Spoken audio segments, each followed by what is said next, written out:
Officer Derek Mason had pulled this same routine 47 times in the past 2 years.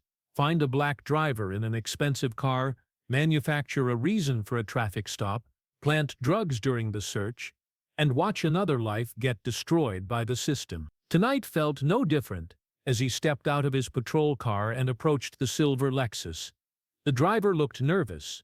They always did. Mason smiled as he tapped on the window, already reaching for the small baggie of cocaine in his pocket. But this time, federal agents were watching through hidden cameras positioned throughout the intersection. And the man Mason was about to frame wasn't just another innocent victim. He was FBI Agent Marcus Thompson, and this corrupt cop's reign of terror was about to end. Agent Marcus Thompson sat in his Honda Accord at 11:43 p.m., parked under a flickering streetlight on Riverside Drive. To anyone watching, he looked like just another tired Uber driver, a black man in his early 30s, wearing a simple navy polo shirt and jeans, checking his phone between rides. The car itself was carefully chosen, 3 years old, clean but not flashy, exactly the kind of vehicle that would attract the wrong kind of attention from corrupt officers in Memphis. But Marcus wasn't waiting for passengers. He was waiting for Detective Derek Mason. For 8 months, Marcus had lived a dangerous double life that required him to suppress every instinct he'd developed as a federal agent. By day, he worked complex FBI cases from the downtown field office, analyzing financial crimes and building cases against white-collar criminals. By night, he became Michael Johnson, an Uber driver trying to make ends meet, documenting Mason's systematic corruption while staying in character as a vulnerable target.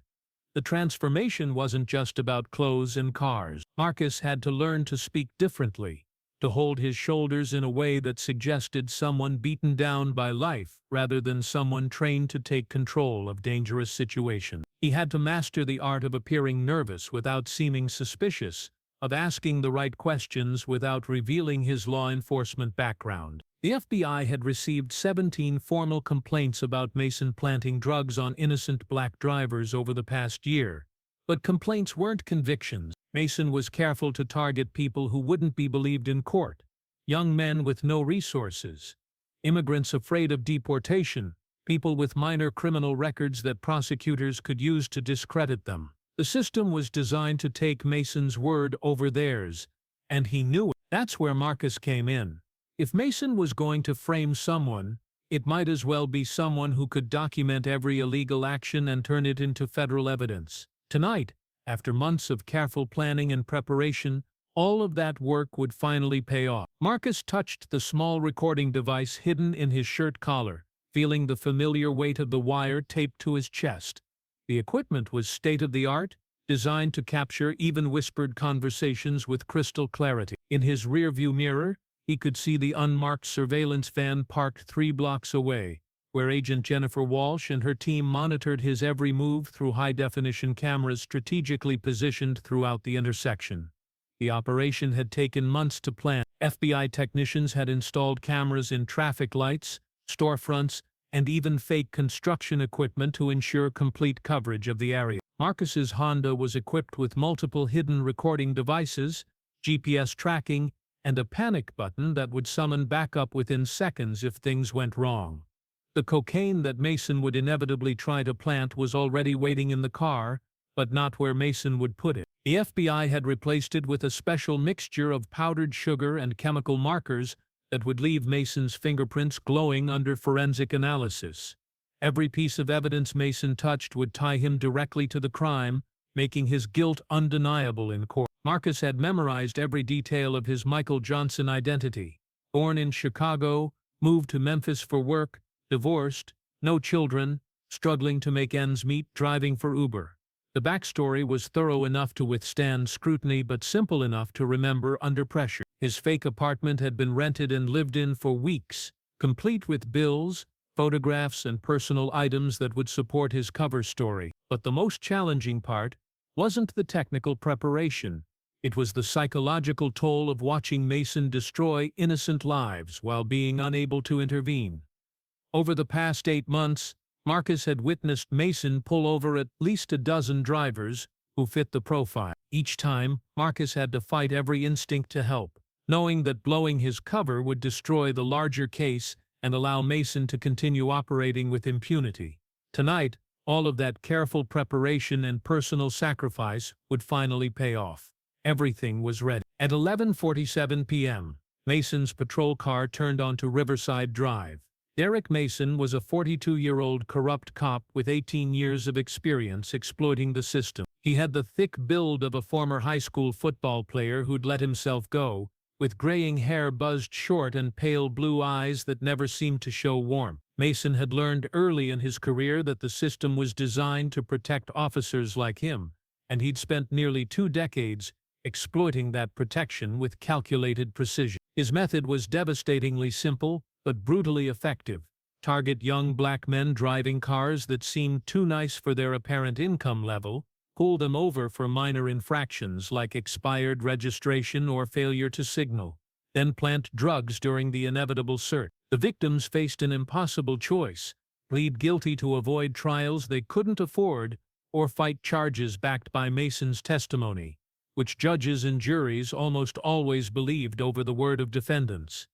Mason had perfected this routine through years of practice. He knew which neighborhoods had the least surveillance, which judges would rubber stamp his arrests, and which prosecutors would take his word without question. He kept small bags of cocaine, marijuana, and methamphetamine in his patrol car, ready to be planted whenever he needed to manufacture probable cause or justify an arrest. In 2 years alone, he'd arrested 47 people using planted evidence. 39 had pled guilty to avoid lengthy trials. 8 had gone to trial and been convicted based on Mason's testimony. 0 had been acquitted. The system worked exactly as Mason expected it to, and he'd grown comfortable in his impunity. Tonight, spotting the silver Honda with its lone black driver, Mason felt his familiar rush of anticipation. Young, black, alone, driving a car that suggested money he probably couldn't account for legally. It was perfect. Mason had no idea he was about to encounter the one person who could finally end his reign of terror. Tonight, spotting the silver Honda, Mason felt his familiar rush of anticipation. Young, black, alone, perfect. Mason activated his emergency lights and approached the driver's window. "Good evening, officer," Marcus said respectfully. "License and registration," Mason demanded without explanation, already violating procedure as the cameras recorded. Marcus handed over his fake documents identifying him as Michael Johnson. Mason studied them, then escalated, "Step out of the vehicle." "May I ask why you stopped me, officer?" Mason's eyes hardened. "I said step out. Now." Marcus complied, hands visible. Mason circled the car like a predator. "Nice car," Mason said with loaded implication. "What kind of work you do?" "Michael? I drive for Uber, sir. Just trying to make an honest living." Mason snorted. "Uber driver with a car like this? I'm going to need to search your vehicle. Do you have probable cause for a search, officer?" Mason stepped closer, using his bulk to intimidate. "I've got probable cause when I say I've got probable cause. You can cooperate, or we can do this the hard way." This was the moment Marcus had waited for. Mason was abandoning all proper procedure. "I don't consent to a search, but I won't physically resist." Mason smiled coldly. "Smart man. Stand there and keep your hands visible." Mason began searching: glove compartment, center console, under seats. Finding nothing, his movements became desperate. Then he made his fatal mistake. Glancing around for witnesses, Mason reached into his jacket and pulled out a small baggie of white powder.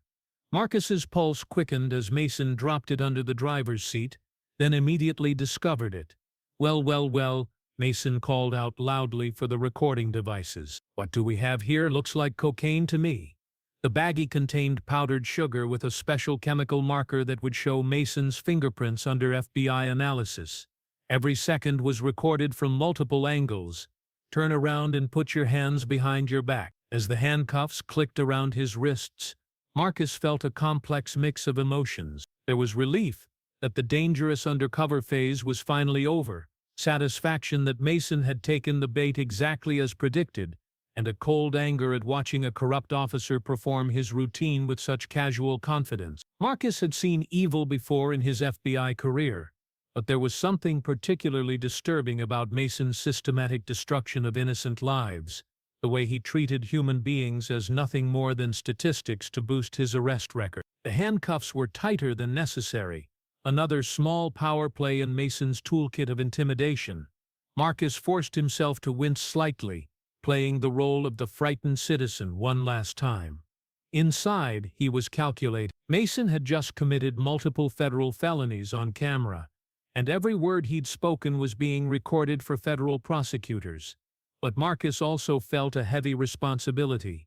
The 47 people Mason had framed before tonight had been real victims with real lives that had been destroyed. Jerome Washington should have been graduating with an engineering degree. Angela Martinez should have been raising her children. David Chen should have been saving lives as a doctor. Their sacrifices had made tonight possible, and Marcus was determined to make sure their suffering hadn't been in vain. As Mason led him toward the patrol car, Marcus caught a glimpse of movement in the surveillance van 3 blocks away. Agent Walsh and her team were already mobilizing, preparing for the next phase of the operation. In a few hours, Mason would be in federal custody, facing charges that would end his career and send him to prison for the rest of his life. But for now, Marcus had to continue playing his role, knowing that every minute of this charade was building the case that would finally bring justice to Mason's victims. The corrupt cop had no idea that his reign of terror was about to end. During the 23-minute ride to the precinct, Mason made incriminating statements that Marcus's wire captured perfectly. He bragged about his arrest record, complained about thugs in nice cars, and made racist comments that would play beautifully for a federal jury. At the station, Mason processed Marcus efficiently while playing his corrupt game. "You're looking at 3 to 5 years, Mason said in the interrogation room. "But maybe we can work something out.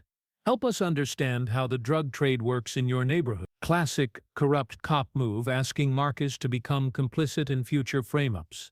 "I don't know anything about drugs," Marcus replied. "That stuff wasn't mine." Mason leaned back with calculating eyes. "Wrong answer. Judge Hamilton doesn't like drug dealers who lie to his face." The mention of Judge Hamilton confirmed Marcus's suspicions. Hamilton was part of Mason's corruption ring. "I want to call a lawyer," Marcus said. "Court-appointed attorneys don't fight hard for clients they know are guilty," Mason replied, standing up. "Think about what I said. Tomorrow I'm filing charges." At 3:17 a.m. everything changed. Agent Jennifer Walsh led 12 federal agents through the precinct doors, armed with search and arrest warrants. "I'm Agent Walsh, FBI," she announced. "We're here to execute federal warrants related to an ongoing corruption investigation." Lieutenant Williams emerged, looking like a man thrown into a nightmare. "We're here to arrest Detective Derek Mason on federal charges of civil rights violations, evidence tampering, and conspiracy," Walsh said, handing him the warrant. Williams scanned it, his face growing pale. "Jesus Christ, where is Mason?" "That's what we'd like to know, along with the location of Michael Johnson." "He's in holding cell 3, the desk sergeant offered quietly. As Walsh walked toward the cells, she felt satisfaction mixed with anger at a system that had allowed Mason to operate so long. When Walsh appeared outside his cell, Marcus felt relief that the charade was finally over. "Mr. Johnson," Walsh said formally, maintaining his cover, "I'm Agent Walsh with the FBI. We're here regarding your arrest tonight." Marcus played his role one final time. "Think, that cop planted drugs in my car. I swear those drugs weren't mine." As they walked through the precinct, Marcus saw the chaos his arrest had triggered. FBI agents carried boxes of evidence. Officers were being interviewed individually. But Mason was gone. "Where is he?" Marcus asked Walsh quietly. "Gone. Left right after processing you. We've got units looking." The manhunt lasted 6 hours and covered 3 states.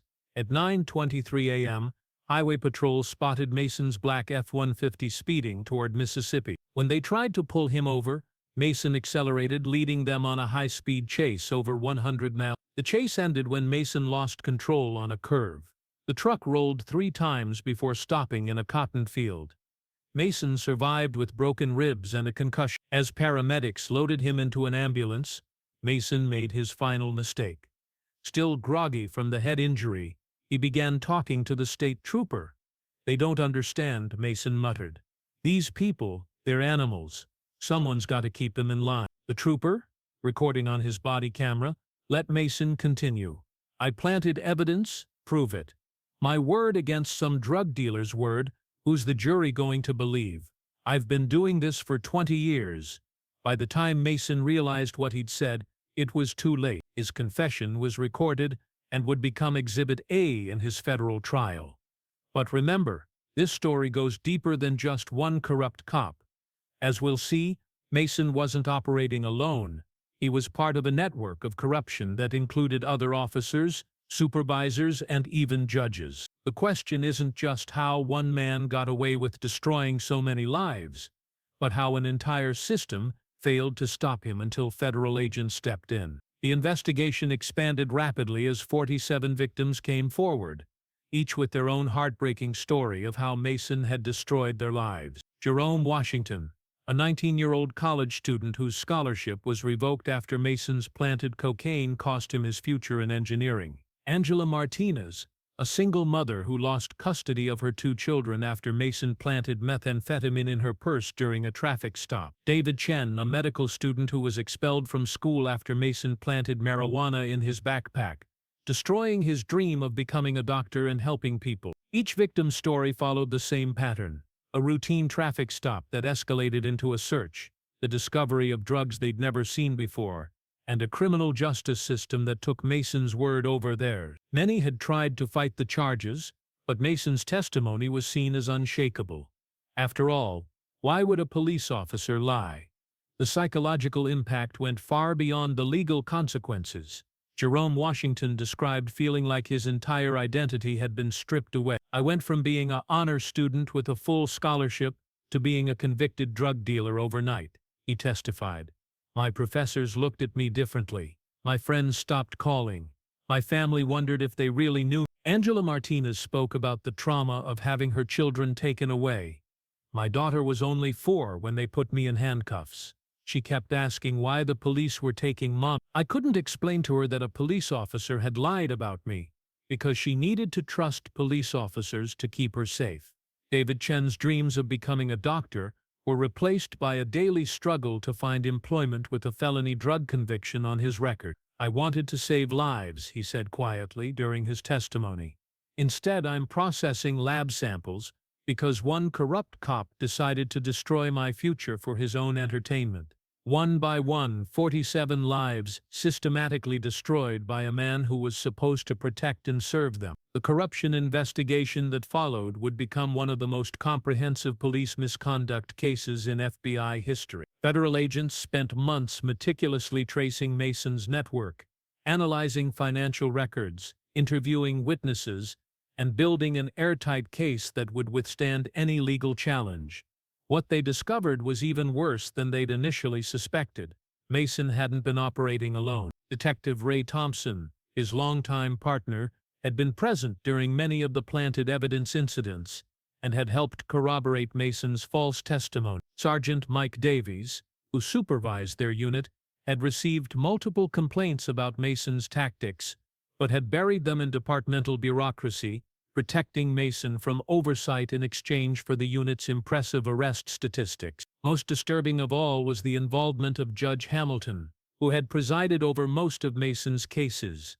FBI financial investigators discovered that Hamilton had been receiving regular cash payments from Mason in exchange for ensuring conviction. The judge had been paid to ignore obvious inconsistencies in Mason's testimony, to deny defense motions that might have exposed the planted evidence, and to impose harsh sentences that would discourage other victims from fighting similar charges. The corruption web extended beyond individual actors to institutional failures. The Memphis Police Department's Internal Affairs Division had received dozens of complaints about Mason over the years, but investigators had consistently cleared him without conducting thorough investigation. The district attorney's office had been warned about patterns in Mason's arrests, but prosecutors had continued to rely on his testimony without questioning its credibility. It was a perfect storm of corruption, negligence, and willful blindness that had allowed Mason to operate with impunity for years. The system wasn't just broken, It was designed to protect officers like Mason while sacrificing the innocent people he targeted. The case they built was overwhelming in its scope and devastating in its implications. Mason's trial lasted 3 weeks and made national headlines. The prosecution presented devastating evidence: video of Mason planting drugs, audio recordings of racist statements, forensic evidence showing his fingerprints on planted evidence, and his own confession. Most powerfully, they had victim testimony. Jerome Washington, now 21 and working at a gas station instead of college. I was going to be an engineer. I had a full scholarship. After Officer Mason arrested me, the school revoked my scholarship. Angela Martinez, describing lost custody, my kids asked me why mommy was a criminal. How do you explain to a 6-year-old that a police officer lied? David Chen, testifying about destroyed dreams. I wanted to help people. I wanted to save lives.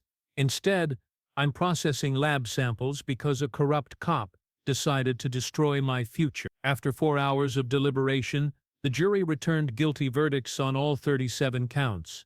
Judge Patricia Reynolds sentenced Mason to 35 years in federal prison. Mr. Mason, Judge Reynolds said, you took an oath to serve and protect. Instead, you used your badge to systematically destroy innocent lives. You targeted victims based on race, planted evidence to manufacture crimes, and perverted the justice system.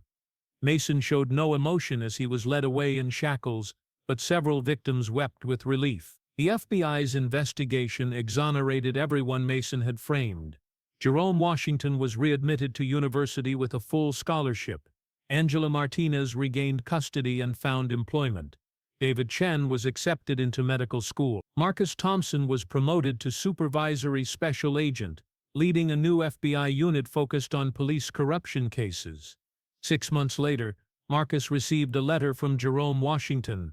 Agent Thompson, you gave me my life back. You didn't just catch a bad cop, you restored my faith that there are good people in law enforcement who actually care about justice. The Derek Mason case became a landmark in federal police corruption prosecution, but for the affected victims, it represented something more personal, proof that justice, while sometimes delayed, could still prevail. Derek Mason had thought his badge made him untouchable.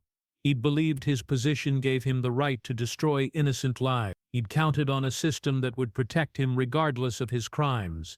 He'd been wrong about all of it, and 47 innocent people were free because of that mistake.